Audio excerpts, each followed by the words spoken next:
remember when, you know, Phil actually put together that video. He came out to the company picnic and was, you know, taping a lot of the employees' kids, basically. And, you know, my daughter Allie, who was 2 at the time, was just learning how to walk and, you know, kind of waddling around. And Phil got her on tape, and then, you know, edited this little montage. And you know, and Allie actually was the very, you know, last child in the montage of the longer piece. And then when he edited it down to what we see today, which is just like the coming up from white, and then, you know, the text, why we do what we do, you know, he kept Allie in there. So, you know, that makes me proud every time I see her. And actually, my family, every time we pop a VeggieTales video in, even my 2-year-old son now just goes, "Aw, Allie." So it's pretty cool. Christmas 1993, we finished Where's God When I'm Scared. It was me, Chris Olsen, Robert Ellis, and Mike, and killed ourselves, collapsed into bed, slept for a couple of days, and got up, and all of a sudden I realized, what are we going to make next? We need something else. I was paying these guys, and we didn't have anything to do next. So I had written a puppet skit back in Bible college where I met Mike, called The Forgive-O-Matic. And I thought, okay, let's, you know, I've got this puppet skit, I'll just throw that into production. Say, here, make this. Gave that to Chris and Robert to make while I figure out, you know, a longer story.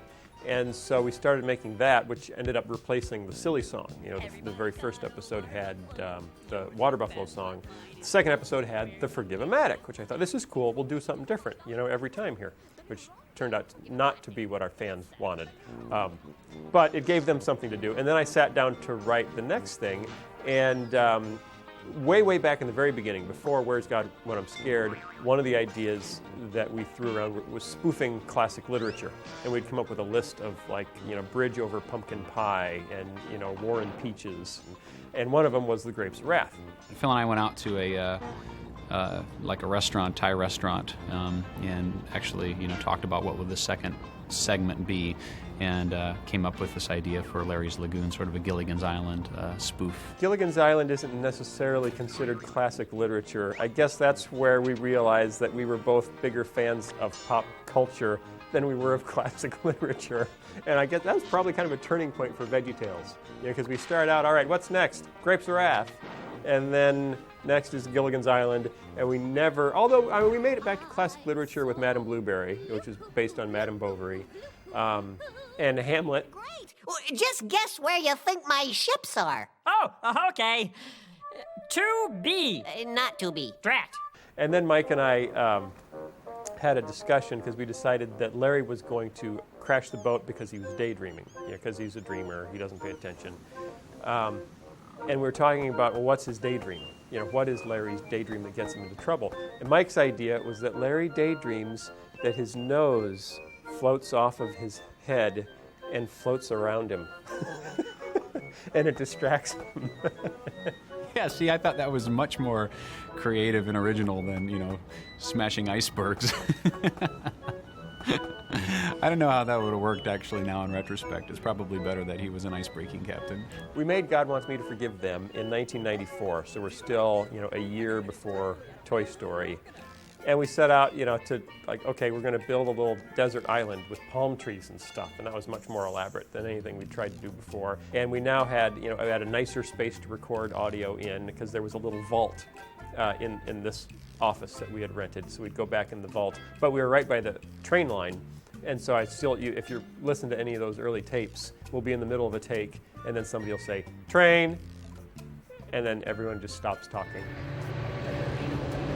Tape kept rolling, and then, okay, we're clear, and then we, you know, hi kids, we're back into it again. About this time, people in Chicago started hearing, you know, about there are these guys up on the north side making videos, you know, and so they started sending us voice tapes. And one of them was a guy named Jeff Morrow, who turns out was the voice of Diggum from the old Sugar Smacks commercials. I'm so happy to see you forgiving each other. Which is pretty cool, and had done, you know, Folgers in your cup, and just had this huge voice. It's like, oh, I love this voice. And so we cast him as Palmy, the palm tree. with the little coconuts that sing backup, which are both my wife. My wife is both the coconuts. And Jeff was the palm tree. And it was just so cool, because Mike and I could never, ever do a voice that big and rich. I remember when Jeff Morrow came in to record as the voice of Palmy. It makes me want to sing. Do you mind? And in one take, it's done. I'm like, now I see why there's professional voiceover talent, because they're really good at what they do. You know that in love we can forgive. It is the only way to live. God Wants Me to Forgive Them, show 2, that was so long ago. I didn't even have a computer then. We were just using a sequencer off one of my keyboards. So to do any sort of scoring, I couldn't lock to picture. We literally were using a stopwatch. So that's a very embarrassing period for me back then, because I listened to some of the music, more the score, if you can even call it that. I mean, we'd had very small segments of, okay, here's a little bit of tension, let's do something with that. And, just very rudimentary beginnings of scoring at that point. I had been arranging for years and writing on the side and working at a church, taking songs every week and arranging them. So it seemed pretty natural for me for Phil to come forward, or for Lisa or Mike at times, and say, okay, here's the start of a song, what can you do with it? And I'm kind of hearing Dixieland, or hearing polka, or hearing classical. And it's like, oh, okay, kind of grab from my ideas of what that means and what instruments that means, and just start going from there and seeing what comes out. Grapes of Wrath had that fun car in it, which that was a fun experience, because we actually used my sampler and created all the car sounds, which way back then, that was about 10 years now. That was, it was a stretch for us, because we hadn't done much of that yet.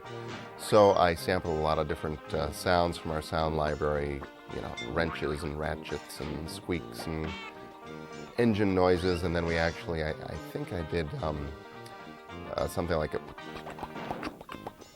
just something with my mouth that then we ran through some effects, and maybe for the car sound, and layered 10 sounds on there and created this little chugging car sounds. We must have hit a bump.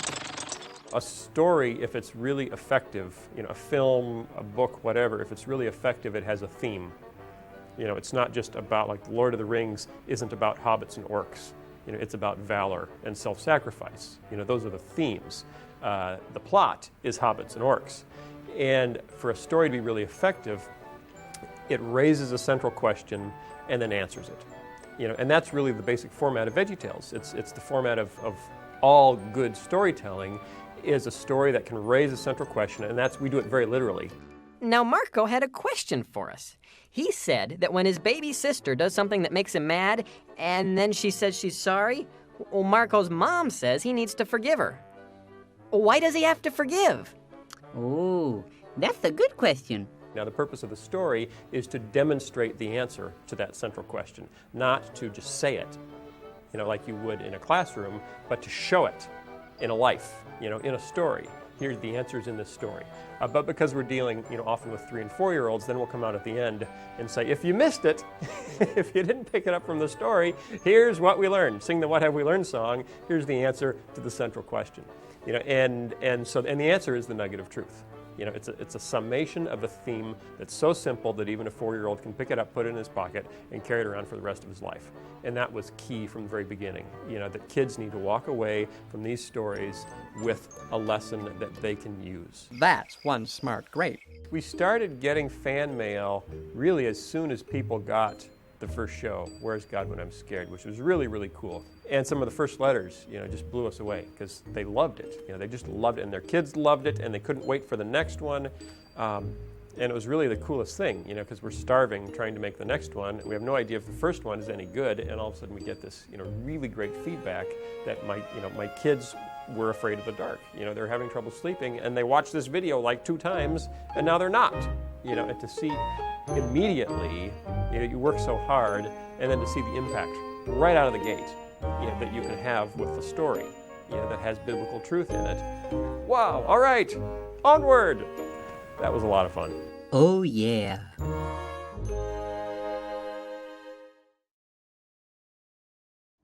Well, Larry, from show one had a kind of a low, dopey, hi, I'm Larry the Cucumber, and that came from a puppet that I did back in college. His name was Soupy. And I did that voice actually with Larry for show one and show two. And eventually, it kind of got higher and, a little more up in my nose, and also lost the lisp. So Larry's low and lispy, at the very beginning.